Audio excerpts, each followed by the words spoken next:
اللہ تعالیٰ کی محبت مسلمان کے لیے سب سے بڑا انعام ہے۔ آئیے قرآن کی طرف اور جاننے کی سعادت حاصل کریں کہ وہ کون سے ایسے اعمال ہیں جن سے اللہ تعالیٰ کی محبت نصیب ہوتی ہے۔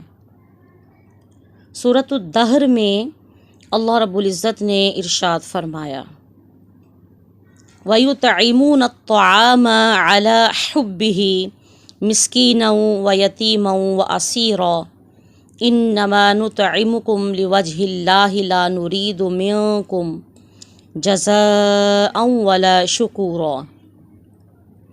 اور اپنا کھانا اللہ کی محبت میں خود اس کی طلب اور حاجت ہونے کے باوجود محتاج کو اور یتیم کو اور قیدی کو کھلا دیتے ہیں، اور کہتے ہیں کہ ہم تو محض اللہ کی رضا کے لیے تمہیں کھلا رہے ہیں، نہ تم سے کسی بدلے کے خواستگار ہیں اور نہ شکر گزاری کے خواہش مند ہیں۔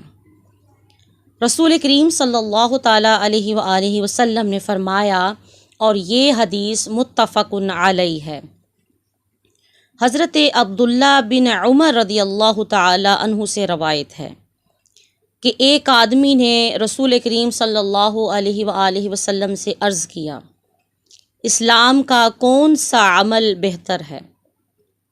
آپ صلی اللہ تعالیٰ علیہ وآلہ وسلم نے فرمایا، تم کھانا کھلاؤ اور ہر ایک کو سلام کرو، خواہ تم اسے جانتے ہو یا نہ جانتے ہو۔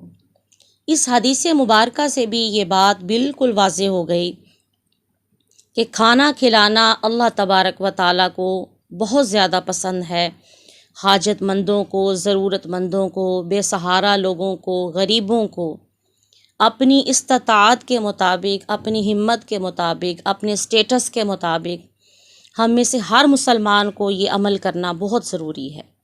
اور جو حالات آج کل ملک میں چل رہے ہیں اس اعتبار سے تو بہت زیادہ کرنے کی اشد ضرورت ہے۔